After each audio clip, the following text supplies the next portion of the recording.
Double needles. Double needles can be used in a variety of different places. First off, to create that hem along maybe a t-shirt where it looks like two rows of stitching, even though it's done with a cover stitch machine in the industry and where you can purchase that in with a serger or separately of your own, you can simulate it with a double needle. On a double needle package, there's going to be a couple numbers extra on it.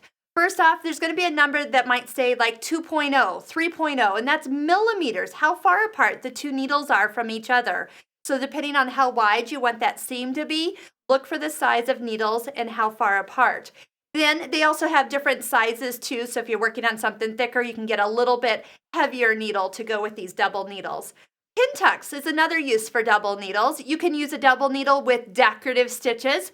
Do check the maximum stitch width of your sewing machine prior to using a double needle. So if your sewing machine will stitch up to 5 millimeters wide, you can use up to a 4.0 double needle or smaller with your machine. And some of those machines out there from 7 millimeters up to 9 millimeters wide, you can use some of the larger double needles also.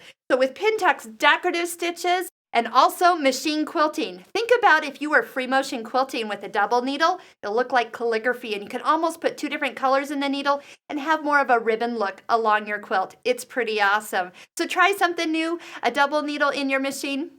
One thread through one needle, one through the other, doesn't matter which one goes in where.